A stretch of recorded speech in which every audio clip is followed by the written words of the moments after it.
बड़ा ही गंदा बोलते हो।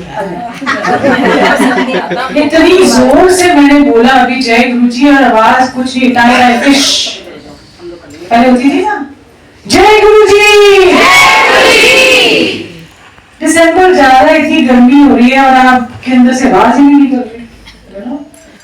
एनीवे, बहुत सारा प्यार सारी संगत को, गुरुजी को ब्यूटीफुल सी नमस्ते, you know the handsome Guru and evergreen गुरु, और उनकी संगत भी एवरग्रीन है, सब चमक रहे हैं इस टाइम पे, यू नो। और बहुत सारी मुस्कुराहट आपकी जिंदगी में, बाहर बहुत सारी आवाज आ रही है। जो सेवा कर रहे हैं बिल्कुल चुपचाप सेवा करनी है, इशारों में, कोई आवाज नहीं आनी चाहिए। इवन लंगर खाने की आवाज नहीं आनी चाहिए, जब आने की इतना अंदर से इतना साइलेंस होना चाहिए। ओके, सो जय गुरु जी। कोई कह रहा है जाता हुआ साल है, कोई कह रहा है आता हुआ भी साल आने वाला है। जाता हुआ साल तो अच्छा नहीं था, आता हुआ साल शायद खुशियां लेके आए, यू नो। पर ये याद रखो कि जो ये साल है ये कैसे बीत गया पता नहीं, ये 2 घंटे कैसे बीत गए पता नहीं लगा। तो गुरुजी की कितनी बड़ी मेहर है इस टाइम पे कि आपको वक्त का पता ही नहीं लगा कि 1 साल कैसे गुजर गया आपका। ऐसे कई साल हमारे गुजरते चले गए।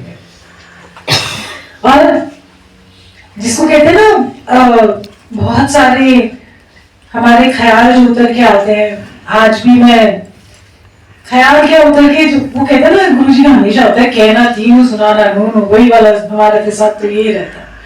तो जो पहला ख्याल, जो फर्स्ट थॉट, जब आपके मन में कोई थॉट्स नहीं चल रहे होते, आपके मन में कोई दुनियावी थॉट्स नहीं चल रहे होते, तो आप कभी भी देखना जैसे उठने लगते हो ना, तो अचानक एक थॉट आता है एकदम से। ये नहीं कि आप सोच रहे थे फिर उसके बाद थॉट आया, नहीं, उठने से पहले एक अचानक से आपको एक फ्लैश सा आता है। एक वर्ड का हो सकता है, एक सेंटेंस का हो सकता है। आपकी सबकी जिंदगी में ऐसा नहीं है कि मैं ये कहूँ कि मेरी जिंदगी में, पर सबकी जिंदगी में आप आजमा के देख लेना, यू नो। और उसको कभी गलत मत सोचना कि ये थॉट, जो पहला थॉट होता है ना, वो उनका थॉट होता है, एक डिवाइन थॉट आता है, क्योंकि आप जीरो होते हो उस टाइम पे। बैलेंस आपका क्या होता है, जीरो होता है उस टाइम पे, दिमाग जीरो होता है, कुछ नहीं सोच रहे होते हो आप, सिर्फ ऐसे हो, ह्यूमन बीइंग हो, कोई ना औरत हो ना आदमी हो, वो वाला जो जीरो थॉट होता है। तो गुरुजी को मैंने कहा ये कैसा थॉट है, यू नो।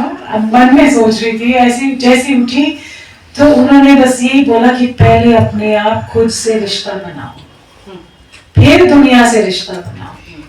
और खुद से रिश्ता क्या होगा, खुद से रिश्ता पहले बनाओगे तो ही बाकी रिश्ते ठीक रहेंगे, नहीं भी ठीक रहे डजंट मैटर, बिकॉज सबसे पहले जब आप पैदा हुए तो आपका खुद का रिश्ता खुद से था। आप ना किसी की संतान थे, ना आप किसी की पत्नी थे, ना किसी के पति थे, ना किसी के बच्चे थे। तो जैसे ही पैदा हुए, किसी आपके पेरेंट्स ने आपको पैदा कर दिया, बट आप आए तो टूटकर गांव से। सो अपने आप को पहले संभालो, अपने आप से पहले रिश्ता जोड़ो। और क्या रिश्ता जोड़ना है कि जब हम सत्संग में आते हैं, और उस सत्संग में जब आते हैं तो आप अपने गुरु को अपने निज घर में बैठाते हो। कहाँ बैठाओगे, निज घर का आपके अंदर, आपकी अंतरात्मा में। तो जब वो अंतरात्मा में बैठते हैं तो खुद ही ढूंढते हैं, तो वो खुद ही तो खुद है, हम क्या उनको करेंगे। तो हमें किससे रिश्ता निभाना है, गुरु जी से, जो अंदर हमारे बैठे, जो हमें सवार रहे हैं, उससे हमें रिश्ता बनाना है। तो पहले जब उनसे रिश्ता बनाओगे तो बाकी चीजें अपने आप होती रहेंगी। और जहां बेकदरी है वहां तो बिल्कुल भी रिश्ता नहीं लिख सकता, बेकदरी में तो कभी भी नहीं हो सकता। तो गुरुजी भी आपको वहां भेजेंगे, सत्संग में भेजेंगे, जहां गुरुजी की संगत की कदर हो। ऐ उठ के मुंह उठ के टूर लिए जी चले गए जी हम, एक ऐसे। और क्या होता है ना, आजकल बोलते हैं ना please do not forward, you know, उसमें तो बेकदरी सी हो जाती है जब आप जाते हो, मुंह बट जाते हैं। जहाँ खुला कमरा, जहाँ खुला दरबार है, वहां पर गुरु एकदम, यू नो, ओपन आर्म से वेलकम करते हैं। सो जहाँ लगता है कि आप सत्संग में जाते रहते हो पर बेकदरी सी हो रही है, आपको लग रहा है कि बेकदरी इन द सेंस ऐसे नहीं कि आपको रिस्पेक्ट दे रहे हैं नहीं रिस्पेक्ट दे रहे, वो बात नहीं है। बात सिर्फ इतनी है कि जहां पर आपका जहां संगत का मान सम्मान नहीं, वो बेकदरी होती है। चाहे वो कहीं से भी आ रहा हो पर उसका मान सम्मान होना चाहिए, ठीक है। तो जहां आपको लग रहा है कि रस नहीं आ रहा, आप जुड़ नहीं पा रहे, आप इतने टाइम से आ रहे हो पर समझ नहीं आ रही, तो आप ये सोचो कि वहां आपकी सेवा पूर्ण हो गई। चाहे वो बड़े मंदिर में भी जाते हो ना जब आप, तब भी आप ये देखना कि जब आपका मन हट जाता है ना सेवा से, जब आपको लगता है आपको नेगेटिविटी नजर आने लगती है ना, तो उनको खिलाओ पहले, make her eat something. She's not putting her eyes on me for now. Don't worry. Then you have to get her into fresh air. That's okay. कोई बात नहीं, she'll be fine. So जहाँ भी आपको लगता है कि सेवा परमानेंट तो नहीं होती, कहीं भी चले जाओ, किधर की भी सेवा परमानेंट नहीं होती। चाहे सत्संग में भी जा रहे हो, वहां भी सेवा कर रहे हो, कितने लोग आएंगे, फिर वो चले जाएंगे, फिर और आएंगे, फिर वो भी चले जाएंगे। बट जब तक आपका मन जुड़ रहा है सेवा से, तब तक परवानगी है। और जैसे ही आपका मन उखड़ने लग जाए, वहां पर आपको सेवा अपनी पूरी करके हाथ जोड़ के आ जाना चाहिए। कोई वहम नहीं करना चाहिए, क्योंकि कई बार क्या होता है ना, लोग बड़े मंदिर में सेवा करते करते वहम सा हो जाता है कि ओहो हमारी तो सेवा छूट गई है, हमारी सेवा मतलब बहुत ज्यादा खिंचातानी हो रही है। तो आपने वहां से आराम से हट जाना है सेवा से। क्यों हट जाना है? क्योंकि अब आपके मन में वो भाव खत्म हो चुका है, इसका मतलब आपकी सेवा पूरी हो गई। तो जितनी सेवा उन्होंने लेनी है आपसे, उतनी ही लेंगे। मैं आपको इससे एक रिलेटेड सत्संग सुनाती हूँ कि हमें सेवा के पीछे भागना नहीं है। कभी भी सेवा के पीछे है मेरे को दे दो, मेरे को दे दो। जिस दिन आपकी झोली में सेवा आएगी, आपको जो आनंद और रस मिलेगा उसका कोई तुलना नहीं होगी।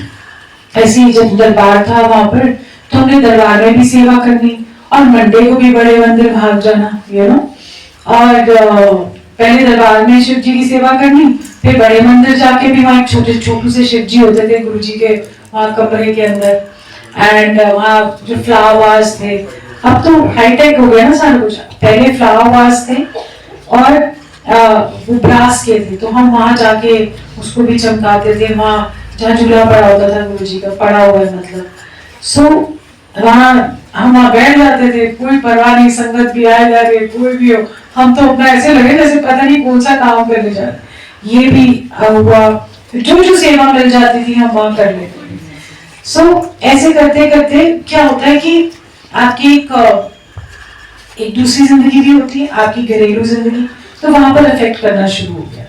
तो एक दिन फिर गुरु जी ड्रीम में आए और सेवा, उन्होंने कहा तुम मंडे को कानू आनी है, मंडे को नहीं आना, तो बस बात खत्म हो गई। तो अगर आना है तो संडे को आया कर, वैसे मंडे को नहीं आना। तो मेरा मंडे गुरु जी ने बंद करा दिया। ऐसा नहीं है कि ऐसी कोई बात है कि मंडे को नहीं जाना, क्योंकि हम कभी जिंदगी में मंडे को, जब गुरु जी चले हुए मंडे को तो कभी गए ही नहीं, सिर्फ एक ही बार गई थी मैं। जो मंडे का दिन था वो सेवाओं के लिए खुला था। अब तो चलो संगत बहुत ज्यादा बढ़ गई है, तो जैसे जैसे टाइम आता है आप इससे से चेंज हो जाते हो।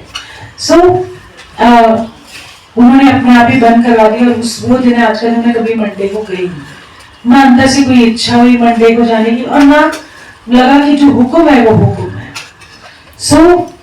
मेरी सेवा वहां पूरी हो गई थी, तो मेरे को यहाँ पर कोई बात नहीं। इसमें कोई बुरा मानने की बात नहीं है कि अगर आपको किसी ने बोला आज से आपकी आंटी सेवा बंद, अंकल सेवा आपकी बस पूरी हो गई, हाय उसकी तो है मेरी रह गई, ये वहमों में नहीं पड़ना। जितनी आपको उसको नमस्कार करके एक्सेप्ट करना चाहिए और बोलना चाहिए जितनी मेरी सेवा लिखी थी उतनी गुरुजी ने मुझसे ली, बस सिंपल है, भागना नहीं सेवा के पीछे। और आज सुषमा आंटी आएंगे, हमको पता है वेडनेसडे को भी सेवा करते थे, और सुषमा आंटी का तो सत्संग भी वो सुनाएंगी। सुषमा आंटी ने तो वो मुझे भी याद है, आंवले की सब्जी लेके आती थी, हाय हाय, और वो कॉफी टेबल पे बैठ के हमारे रस मतलब कुछ और ही माहौल था उस टाइम पे वेडनेसडे को। हम सारे जने वहाँ अपना सारा लंगर लेके आते थे, मतलब बंदर भी हमारे ले जाते थे लंगर। एंड बहुत हमने रस लिया वहां पर सेवा का। जितनी उन्होंने लिखी थी सेवा उतनी वहां भी कराई। आप सेवा के पीछे नहीं भागोगे, सेवा आपके पीछे आएगी और गुरुजी आपकी झोली में वैसे ही डालेंगे। सिफारिश से सेवा लोगे तो वो भी परवानगी नहीं चलेगी। किसी को कह दो जी मेरी लगवा दे, किसी को वो रस नहीं आएगा। सिफारिश लगा दो, तू उसको जानता है, तू उसको जानता है, वो जो कोऑर्डिनेटर है तू उसको जानता है, तू उसको बोल दो मेरी भी सेवा लगा दे। गलत। वो अब हम रस ही नहीं ले पाओगे उस सेवा का, क्योंकि आपने कह के बोल की सेवा कराई। जहां पर गुरु आपसे खुद सेवा लेंगे उसकी बात ही निराली। और वो सेवा फिर वो सेवा से आपको क्या मिलेगा? सेवा से आपके अंदर निमानापन आना चाहिए। उस सेवा से आपको गुरु से और जुड़ाव होना चाहिए, जुड़ जाने चाहिए और संगत की धूल बन जाना चाहिए, तब सेवा की परवानगी है। अदरवाइज तो आप चाहते रहो, झाड़ू पोछे लगाते रहो, बर्तन मांजते रहो, कोई फर्क नहीं पड़ेगा जब तक वो बर्तन मांजते मांजते आपका अंदर मंजन ना हो जाए, कोई फायदा नहीं। तो बस जाते जाओ, पहले भी जा रहे थे, हर जगह जा रहे थे, अब यहाँ भी ऐसे ही आ रहे। मंजन जब तक अंदर से नहीं होगा आपका, तो आपका जब सबरेगा नहीं अंदर से, तो आप बाहर से भी नहीं खेल पाओगे, ना कभी खुश रह पाओगे। खुश रहा करो, है ना। और अब हम नेक्स्ट ईयर भी तो मिलेंगे ना, अभी नेक्स्ट ईयर ही मिलेंगे। माय गॉड, ऐसे लग रहा है कितने साल, कितना टाइम होगा, है ना। पर कई बार मुझे लगता है 1 महीना 1 साल लगता है मुझे। कई बार इसको वेट होती है कि कब दरबार में सत्संग हो, कब हम दरबार में जाएं, कुछ और ही बात है, निराली सी बात होती है दरबार की यहाँ पे। और फिर कुछ कहना था, मैं भूल गई, मुझे कुछ और भी कहना था, मुझे याद ही नहीं आ रहा, दिमाग ही बंद हो गया, stop. And I think Sushma aunty भी सत्संग आप सुनाओ। सुषमा आंटी प्लीज सुनाओ यार, ये तो सुनते ही रहते हैं, हमारा पुराना याराना है बहुत सालों का। आज मैं खुश हो गई, खिल गई। एक और भी हमारी बीनू, वो भी कितने टाइम बाद आई है। हाँ जी, आपने बुलाया तो मैंने नहीं बुलाया, उन्होंने बोला खींचो। जो जिसको कहते हैं ना